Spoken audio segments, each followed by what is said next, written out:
En 1929, llegaron los equipos de demolición. Empezaron en la parte superior, quitando las tejas de pizarra del tejado, luego los pisos superiores, avanzando abajo, recuperando materiales donde fue posible, la fachada tallada de piedra caliza, las repisas de mármol, el revestimiento de roble. Parte se guardó y vendió a coleccionistas. La mayoría fue a vertederos. Los neoyorquinos observaron la demolición con sentimientos encontrados. Algunos lamentaron la pérdida de un punto de referencia. Otros lo veían como un progreso inevitable. Diciembre de 1929, 5th Avenue, Nueva York. Un equipo de demolición llega a la esquina de la calle 5. Su objetivo, la residencia privada más grande jamás construida en Manhattan. 35 habitaciones, una manzana entera, la antigua residencia de William K. Vanderbilt, nieto del comodoro que construyó el imperio ferroviario de Estados Unidos. La mansión había permanecido durante 46 años.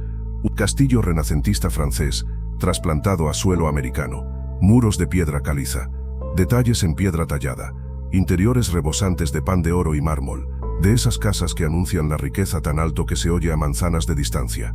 Ahora estaba cayendo, no por incendio o fallo estructural, porque ya nadie lo quería, porque la familia no podía permitirse los $35.000 anuales de impuestos, porque el mundo que construyó esas casas había terminado. Suscríbete si te está gustando esta historia y activa la campanita de notificaciones para no perderte historias como esta. La era dorada comenzó en la década de 1870, cuando las fortunas industriales crearon una nueva clase de aristócratas estadounidenses. Magnates ferroviarios, barones del acero, monopolios del petróleo, hombres que construyeron palacios en la Quinta Avenida para rivalizar con la realeza europea, que organizaron fiestas que costaron cientos de miles, que coleccionaban arte, casaban a sus hijas con nobles europeos y vivían vidas de opulencia como la mayoría de los estadounidenses apenas podía imaginar. Para los años 30, todo había terminado. Las mansiones fueron demolidas para construir grandes almacenes y edificios de apartamentos. Las fortunas estaban grabadas. El sistema social que sostenía todo se derrumbó bajo el peso de la guerra mundial, la reforma progresista y los cambios en los valores estadounidenses. Esta es la historia de cómo terminó la era dorada, no con un solo evento sino con décadas de presión de movimientos obreros, periodistas políticos y la realidad económica. Un mundo construido sobre la desigualdad no podía sobrevivir cuando la gente de abajo decidió que ya había tenido suficiente. Si te gusta profundizar en historia y arquitectura americanas, considera suscribirte o unirte al canal como miembro exclusivo. Exploramos las fuerzas que construyeron y destruyeron los mejores periodos y propiedades de América. Empecemos con la bola de demolición. La mansión Vanderbilt ocupaba toda la manzana entre la Quinta Avenida y la calle 58 y 59 de Madison. Pretúan 35 habitaciones repartidas en varias plantas. Fue por todos los aspectos la mayor casa privada jamás construida en la ciudad de Nueva York. William K. Vanderbilt la construyó en 1883. No el comodoro original Vanderbilt que hizo la fortuna, sino su nieto. Cuando el joven William alcanzó la edad adulta, el nombre Vanderbilt significaba ferrocarriles, lo que significaba dinero más allá del cálculo. La casa reflejaba esa riqueza. Diseñada por Richard Morris Hunt, uno de los arquitectos líderes de Nueva York, costó más de $3 millones construirla, equivalente a más de 95 millones hoy en día. El exterior era de estilo chateau francés, muros de piedra caliza, tejados empinados, adornos de piedra tallados cubriendo cada superficie. Parecía algo trasplantado del Valle del Loira. Dentro era aún más elaborado. Un gran salón se elevaba por 3 pisos con paneles de roble tallado y vidrieras. El salón de baile podía alojar cientos. Una biblioteca de 2 plantas albergaba libros raros. El comedor tenía docenas de asientos bajo techos dorados. Cada sala competía para superar a las demás en mármol, pan de oro, maderas exóticas y talle artístico. William K. Vanderbilt murió en 1920 a los 71 años. Su viuda Alba había seguido viviendo en la mansión tras su divorcio, manteniendo la casa, el personal, las obligaciones sociales que conllevaba ser una Vanderbilt. Las fiestas continuaron, los bailes, las cenas. La mansión siguió siendo un centro de la sociedad neoyorquina. Pero las cosas estaban cambiando. Incluso antes de la Primera Guerra Mundial, economía de mantener esas casas ya había crecido difícil. Los impuestos sobre la propiedad aumentaron a medida que la ciudad evaluaba estos palacios en su valor real. Los costes de personal aumentaron a medida que los sirvientes exigían mejores salarios. Calefacción, mantenimiento, reparaciones, todo requería un gasto constante. La guerra aceleró los cambios. La escasez de personal hacía casi imposible mantener un gran número de empleados. Jóvenes que habrían sido lacayos y mayordomos estaban luchando en Francia. Jóvenes que habrían sido criadas encontraron trabajo mejor pagado en fábricas. El mundo social que giraba en torno a entretenimientos elaborados empezó a parecer anticuado, incluso de mal gusto, cuando tantos estaban muriendo en el extranjero. Para entonces, el barrio también estaba cambiando. Los edificios comerciales estaban reemplazando a otras mansiones. La Quinta Avenida se volvió menos residencial y más un distrito comercial. Cuando los herederos se enfrentaron a una decisión difícil, quedarse con la casa o venderla. Solo los impuestos sobre la propiedad eran de $35.000 anuales. Año de calefacción, electricidad, mantenimiento básico, personal mínimo y los costes de transporte superaban $120.000 al año. Para justificar esos gastos, alguien tendría que realmente vivir allí. Vivir allí significaba emplear entre 30 y 50 sirvientes. Eso significaba otros 100.000 o más en salarios anuales. Nadie en la familia quería esa carga. La generación más joven de los Vanderbilt prefería casas adosadas más pequeñas o apartamentos con comodidades modernas. Tenían fincas campestres para retiros de fin de semana. No necesitaban un palacio de ciudad que se alimentara del dinero. La mansión salió al mercado. El precio fue de $7,5 millones por el terreno y la construcción. No surgió ningún comprador que quisiera una residencia privada. La ubicación era demasiado valiosa para eso. Esto era inmobiliario comercial de primera en el corazón de Manhattan. Bergdorf Goodman, el gran almacén de lujo, compró la propiedad. Querían la tierra. El edificio era irrelevante salvo como obstáculo por eliminar. La demolición duró meses. Los periódicos lo cubrían regularmente. Las fotografías mostraban la mansión reducida gradualmente a escombros. La fachada cható con agujeros abiertos donde habían sido ventanas. Habitaciones interiores expuestas al cielo. La gran escalera que no conducía a ninguna parte. Por fin solo un solar vacío donde había estado una de las casas más grandes de Estados Unidos. Bergdorf Goodman construyó una nueva tienda en el lugar. Estilo Art Deco, moderno, líneas limpias y grandes ventanas. El nuevo edificio anunciaba un conjunto diferente de valores. El comercio sobre la aristocracia, eficiencia moderna frente al exceso de la edad dorada, acceso para los clientes en lugar de exclusividad para unos pocos adinerados. La mansión Vanderbilt no fue la primera en caer. En 1929, varias otras mansiones de la Quinta Avenida ya habían sido demolidas, pero era la más grande y simbólica. Cuando la casa más grande construida por una de las familias más ricas de Estados Unidos no pudo sobrevivir, confirmó lo que muchos sospechaban. La Edad Dorada había terminado de verdad. La pregunta es, ¿por qué? ¿Qué fuerzas destruyeron un sistema social y económico que había parecido tan permanente apenas décadas antes? Para entender el final, necesitamos entender el principio. La guerra civil terminó en abril de 1865. 4 años de combates habían matado a más de 600.000 hombres. El sur yacía devastado. El norte había ganado. Pero la victoria trajo nuevas preguntas. ¿En qué tipo de país se convertiría América? La respuesta llegó sobre raíles. Antes de la guerra, Estados Unidos había sido un conjunto de economías regionales. El noreste producía manufacturas. El sur cultivaba algodón. El oeste estaba mayormente vacío. El transporte entre ellos era lento y caro. Los canales ayudaban, pero se congelaban en invierno. Las carreteras eran terribles. Mover mercancías a cualquier distancia llevaba semanas o meses. La guerra cambió eso. Ambos bandos habían utilizado trenes extensamente con fines militares. El norte especialmente había demostrado cómo se podía mover tropas y suministros más rápido de lo que nadie pensaba posible. Los generales que entendían la logística ganaban batallas. La logística significaba trenes.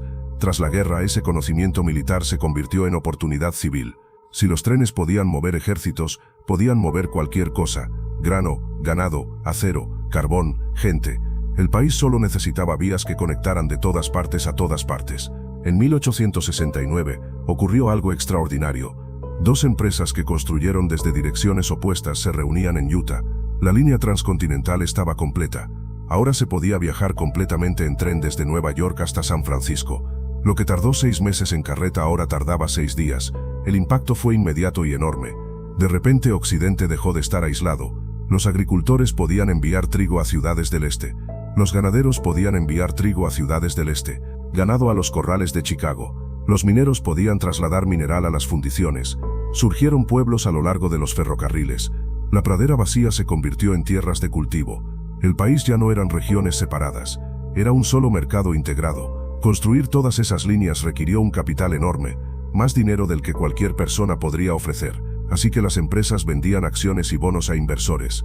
Esos inversores hicieron fortunas cuando los negocios tuvieron éxito, y algunos individuos obtuvieron el control de múltiples empresas ferroviarias, creando redes que abarcaban estados. Cornelius Vanderbilt el Comodoro fue el primero en comprender realmente lo que significaba la consolidación ferroviaria. Había empezado con barcos de vapor, haciendo una fortuna en transporte marítimo. En la década de 1860, se dedicó al transporte ferroviario, no construyendo nuevas líneas, sino comprando las existentes y conectándolas en un sistema. Para la década de 1870, Vanderbilt controlaba el New York Central, que conectaba Nueva York con Chicago. También controlaba líneas hacia Buffalo, hasta Albany, a decenas de otras ciudades. Su sistema movía más mercancías y pasajeros eficientemente que competidores más pequeños. La eficiencia significaba beneficios. Los beneficios hicieron de Vanderbilt uno de los hombres más ricos de América. Cuando murió en 1877, su fortuna se estimaba en más de $100 millones. En dinero actual, eso es más de 2.500 millones, la fortuna más alta en Estados Unidos hasta ese momento. Dejó la mayor parte a su hijo, William, que resultó aún mejor multiplicando la riqueza familiar. Pero los trenes eran solo una oportunidad. La red ferroviaria en expansión creó demanda para otras industrias. La vía necesitaba acero, y mucho. Millas y kilómetros de raíles de acero que se desgastan constantemente y necesitan ser reemplazados. Andrew Carnegie vio esa oportunidad. Inmigrante escocés que comenzó como operador de telégrafo, Carnegie trabajó hasta llegar a la gestión ferroviaria. Aprendió cómo funcionaba el negocio, qué necesitaba, dónde estaban los cuellos de botella. En la década de 1870, pasó del transporte a la producción de acero. Construyó enormes molinos alrededor de Pittsburgh, instalaciones que utilizaban la tecnología más reciente, el proceso Bessemer, que podía producir acero más rápido y barato que los métodos antiguos. Los molinos de Carnegie funcionaban eficientemente, produciendo enormes cantidades a menor coste que los competidores. Carnegie no solo fabricaba acero, controlaba cada paso del proceso. Compró minas de mineral de hierro en Minnesota, compró minas de carbón en Pensilvania, compró barcos para transportar mineral a través de los grandes lagos. Compró líneas de tren para transportar materiales a sus fábricas. Esta integración vertical significaba que no dependía de nadie más. Cada dólar que se podía extraer del negocio del acero se quedaba en el sistema Carnegie. Para la década de 1880, el acero Carnegie dominaba la producción estadounidense. Los beneficios de la empresa eran asombrosos. El propio Carnegie acumulaba una riqueza que rivalizaba con la de Vanderbilt. Luego estaba el petróleo, una industria nueva que apenas existía antes de la Guerra Civil. En 1859, se habían perforado los primeros pozos comerciales de petróleo en Pensilvania. Inicialmente el aceite significaba queroseno para lámparas, un sustituto del caro aceite de ballena. Ese mercado por sí solo era considerable. John D. Rockefeller entendió algo que otros fallaron. El dinero no estaba en la perforación petrolera, demasiado arriesgado.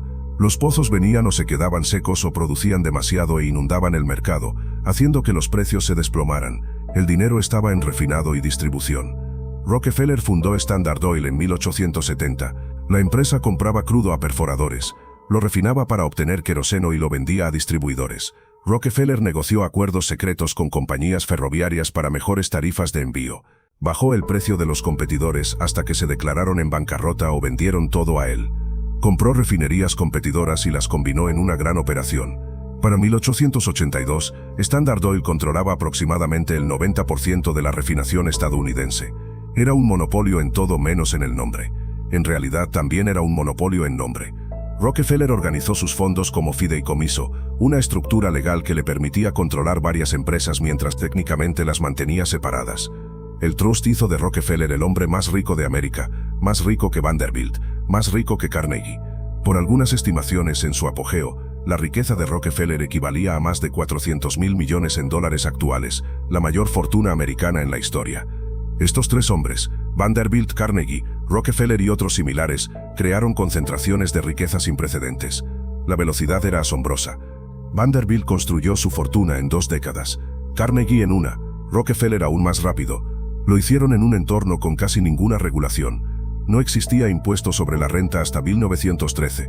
No hubo leyes antimonopolio hasta 1890, sin leyes laborales que protegieran a los trabajadores. No había requisitos de seguridad laboral, ni límites en las horas de trabajo. Las empresas podían hacer básicamente lo que quisieran. Los trabajadores no tenían protecciones. Si te lesionabas en el trabajo, era tu problema. Si te despedían, No tenías recurso, si te recortaban el salario, o lo aceptabas o lo abandonabas. El desempleo significaba indigencia. No había red de seguridad, sin asistencia social, sin seguro de desempleo. Trabajaste o te moriste de hambre. Esta combinación, un enorme crecimiento industrial más cero regulación, creó riqueza más rápida que en cualquier época anterior de la historia, pero también creó desigualdad a una escala que América nunca había visto. El 1% superior poseía más que el 90% inferior combinados. Los ricos vivían en palacios, los pobres vivían en inquilinatos sin fontanería o calefacción. El término varón ladrón se acuñó para describir a estos industriales. Los críticos argumentaban que habían robado su fortuna mediante el monopolio, la corrupción y la explotación de los trabajadores. Defensores los llamaban capitanes de la industria, argumentando que habían construido la infraestructura que convirtió a América en una potencia económica. Ambas descripciones eran verdad. Estos hombres habían construido redes ferroviarias, acerías y refinerías de petróleo que transformaron el país. La producción industrial estadounidense se elevó, las ciudades crecieron, el nivel de vida aumentó para muchos, pero los beneficios se distribuyeron de forma desigual, muy desigual. Los hombres en la cima acumularon riqueza más allá de toda medida mientras los trabajadores luchaban, y esos hombres en la cima necesitaban un lugar donde vivir, un lugar que anunciara su éxito, en algún lugar que los separaba de la gente común.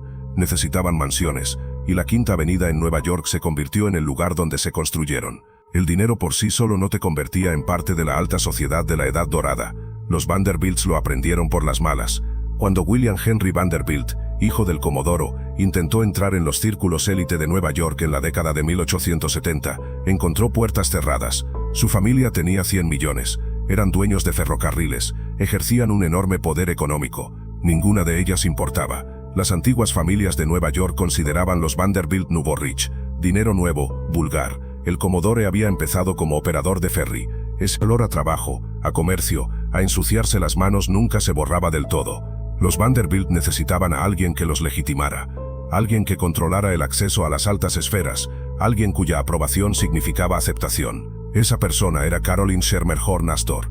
La señora Astor, como siempre era llamada, provenía de la antigua riqueza de Nueva York. Los Schermerhorns habían sido prósperos desde la época colonial. Tierras, comercio, banca, los tipos respetables de fortunas que se acumulaban lentamente a lo largo de generaciones. Cuando Caroline se casó con William Backhouse Astor Jr. en 1853, se unió a otra familia consolidada. Los Astor habían hecho su fortuna en el comercio de pieles y el sector inmobiliario en Manhattan. Lo suficientemente antiguo para ser respetable, lo bastante rico para ser poderoso.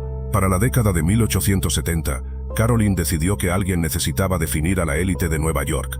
Demasiados millonarios nuevos aparecían. Dinero del ferrocarril, dinero del petróleo, dinero de acero. Toda esa nueva riqueza amenazaba con abrumar a las viejas familias. Sin guardianes, cualquiera con dinero podía reclamar posición. Se autoproclamó guardiana de la puerta y reclutó ayuda. Ward McAllister era sureño que había ganado dinero en California y se retiró a Nueva York con ambiciones. Tenía gustos refinados, experiencia de viaje por Europa y tiempo para dedicar a planificar entretenimientos elaborados. Se convirtió en el secretario, asesor y ejecutor de Caroline. Juntos, crearon estructura, reglas, un sistema que separaba lo aceptable de lo inaceptable. Primero surgió el concepto de los 400. Supuestamente, McAllister acuñó el término en 1888, aunque Caroline ya estaba operando con el principio durante años. La idea era sencilla. El círculo íntimo de Nueva York estaba formado exactamente por 400 personas, no más. Supuestamente, ese número reflejaba la capacidad de su salón de baile en el 350 Fifth Avenue. El número real era arbitrario. Lo que importaba era la exclusividad. Al definir la membresía como un número fijo, Caroline y McAllister hicieron valiosa la inclusión. Si tan solo 400 personas contaban, ser uno de esos 400 lo significaba todo. ¿Cómo se podía entrar? Caroline decidía quién pertenecía y quién no. Su aprobación concedía acceso. Su desaprobación significaba exclusión permanente. Las familias de dinero antiguo eran automáticamente incluidas. Los Livingston, los Stuyvesant, los Rhinelander, familias que habían sido ricas desde antes de la Revolución. Eso le daba una base de quizá entre 50 y 75 familias que consideraba legítimas. Las plazas restantes fueron para familias con nuevos recursos que demostraron ser aceptables. Demostrarte a ti mismo significaba demostrar un comportamiento adecuado, durante periodos prolongados. Significaba tener las conexiones adecuadas, los matrimonios adecuados, el gusto adecuado, y lo más importante, significaba que Caroline te apreciaba. Los Vanderbilt, A pesar de su riqueza, lucharon durante años. El comodoro era demasiado brusco, demasiado abiertamente involucrado en asuntos empresariales, demasiado dispuesto a enfrentarse públicamente a la competencia. Caroline le encontraba vulgar. Su hijo William era más refinado, pero seguía vinculado al comercio. No hasta que la esposa de William K., Alba, forzó la situación. Los Vanderbilt lograron entrar. En 1883, Alba organizó un baile de disfraces tan elaborado, tan caro, tan magníficamente excesivo, que Caroline no podía ignorarlo. El baile costó más de $250,000, equivalente a más de 7 millones hoy en día. 1.200 invitados, disfraces elaborados, la casa decorada de arriba a abajo. Era una declaración. Los Vanderbilt habían llegado. A Caroline le gustara o no, asistió. Una vez que aceptó a los Vanderbilt, otros siguieron. La familia finalmente era legítima. Este sistema requería mantenimiento constante. Caroline organizaba recepciones regulares durante la temporada, que se extendía desde noviembre hasta principios de primavera. Presentaba cenas, asistía a la ópera en su palco permanente. Pasó el verano en Newport, Rhode Island, donde celebraba la corte en su cottage, Beechwood. La temporada se desarrolló con estrictos horarios. El lunes era noche de ópera. Todos los que importaban asistían al Metropolitan Opera, no para escuchar música, sino para ser vistos. Las cajas se organizaron por estatus. La caja de Caroline estaba situada en el primer nivel, la mejor ubicación. Desde allí podía observar toda la casa, anotando quién asistía y con quién. Tarjetas de visita eran esenciales. Las señoras dejaban tarjetas cuando visitaban. No estar en casa significaba dejar tu tarjeta en una bandeja de plata que el mayordomo mantenía. Las propias tarjetas transmitían mensajes. Un giro significaba que llamaron en persona en lugar de que el lacayo lo dejara. Se designaron días diferentes para recibir llamadas. Martes quizás sea el día de casa de Caroline. Llamar el martes significaba que te recibiría. Llamar el miércoles significaba que no lo haría. Las jóvenes debutaron durante bailes cuidadosamente orquestados. Las presentaciones de debutantes introdujeron a las hijas a la alta sociedad, marcándolas como aptas para el matrimonio. Los eventos más importantes ocurrieron en los bailes de Caroline. Ser invitado significaba que tu familia había llegado. No ser invitado significaba que tú no existías. Los hombres tenían reglas ligeramente diferentes. El éxito empresarial por sí solo no era suficiente. Necesitabas las membresías adecuadas en clubes. El Union Club, el Metropolitan Club, el Knickerbocker Club. Estos clubes proporcionaron espacios donde se reunían hombres ricos, cerraban tratos y reforzaban los lazos. Patrocinio obligatorio de membresía de miembros existentes. Una bola negra podría excluirte permanentemente. El sistema completo fue diseñado para impedir la movilidad. Caroline y su círculo querían preservar su posición en la cima. Al crear reglas y rituales elaborados al hacer que la aceptación requiriera su aprobación personal, se aseguró de que el dinero nuevo no podía simplemente comprar su entrada. Tenían que permitirles la entrada. Pero el sistema tenía vulnerabilidades. Requería que el dinero nuevo se preocupara por la aceptación. La primera generación de varones ladrones a menudo no lo hacía. Al comodoro Vanderbilt, según se informa, no le importaba lo que pensara Caroline. Tenía dinero y poder. Eso fue suficiente. La segunda generación se preocupaba más. William Vanderbilt y especialmente su hijo William K. y su esposa Alba querían ser aceptados. Sus hijos se casarían con familias establecidas. El estatus importaba por conexiones profesionales, por perspectivas de matrimonio, por cómo se percibía a la familia. La tercera generación se preocupó sobre todo. Para las décadas de 1890 y 1900, jóvenes Vanderbilt, Astors y otros herederos ricos crecieron asumiendo que pertenecían a la cima. Nunca habían conocido otra cosa. La estructura parecía natural y permanente. Caroline mantuvo su cargo hasta su muerte en 1908. Para entonces ya era mayor, cada vez más confundida, pero seguía siendo reconocida como la árbitro del gusto. Tras su muerte otros intentaron reclamar su papel. Ninguno tuvo éxito completo. El mundo se fragmentó. Varias mujeres reclamaban autoridad. Las reglas se volvieron menos rígidas. Pero durante sus años de apogeo, aproximadamente de 175 a 1900, ostentó un poder que el dinero solo no podía comprar. Ella decidió quién importaba, y las familias adineradas que construyen mansiones en la Quinta Avenida buscaron su aprobación. Esas mansiones eran declaraciones de riqueza y gusto, intentos de demostrar su valía, y la Quinta Avenida se convirtió en el escenario donde esas declaraciones se desarrollaron. En 1870, Quinta Avenida sobre la calle 50 estaba casi vacía, unas pocas casas de piedra marrón, algunos solares vacíos, árboles tranquilos, casi suburbano. El elegante distrito residencial se encontraba más en el centro, cerca de Washington Square y Quinta Avenida Baja. 20 años después, todo había cambiado. El tramo desde la calle 50 hasta la 90 se había convertido en la propiedad residencial más cara de Estados Unidos, bloque después de bloque de mansiones de piedra caliza, castillos franceses, palacios renacentistas italianos, extravagancias Beaux-Arts, cada una más grande y elaborada que la anterior. Esta era Vanderbilt Row, Carnegie Hill, la milla de los millonarios, la manifestación física de la riqueza de la Edad Dorada, y creció con notable velocidad. La transformación comenzó con los Vanderbilt. William Henry Vanderbilt, hijo del comodoro, lo inició en 1879. Encargó una enorme construcción de piedra marrón en 5A Avenida y 51A Calle. No satisfecho con una casa, construyó 3 residencias conectadas, una para él mismo y su esposa, una para cada una de sus 2 hijas. Todo el complejo costó casi $2 millones. Pero la piedra marrón ya se sentía anticuada. El material realmente de moda era la piedra caliza, blanca, elegante, más europea, y el estilo de moda era francés, concretamente el castillo del Valle del Loira. No importa que la nobleza francesa construyera esos castillos a lo largo de siglos, los millonarios americanos los querían ya, construidos en 2 años. Richard Morris Hunt se convirtió en el arquitecto elegido. Había estudiado en la École des Beaux-Arts en París, el primer estadounidense en hacerlo. Entendía la arquitectura francesa íntimamente. Más importante aún, entendía a sus clientes. Querían grandeza, querían impresionar, querían casas que anunciaran riqueza a manzanas de distancia. Hunt cumplió. En 1883, diseñó una mansión para William K. Vanderbilt y su esposa Alba. La casa se alzaba en la Quinta Avenida, en la calle 52, justo enfrente de las casas de William Henry Vanderbilt. Era gótico francés, piedra caliza gris, tejados empinados, adornos tallados por todas partes. En su interior había tapices medievales, vidrieras, paneles de madera tallada importados de fincas europeas. La casa costó $3 millones. Otros 2 millones fueron amueblándola y decorándola. El castillo Vanderbilt marcó el rumbo. De repente todos los millonarios querían un palacio francés, o una villa renacentista italiana o un hotel particular Beaux-Arts. Cualquier cosa europea, cualquier cosa que sugiriera siglos de ascendencia aristocrática, aunque sus fortunas apenas tuvieran décadas de antigüedad. Esta fiebre constructora alcanzó su apogeo justo cuando las fuerzas que la destruirían ya estaban tomando forma.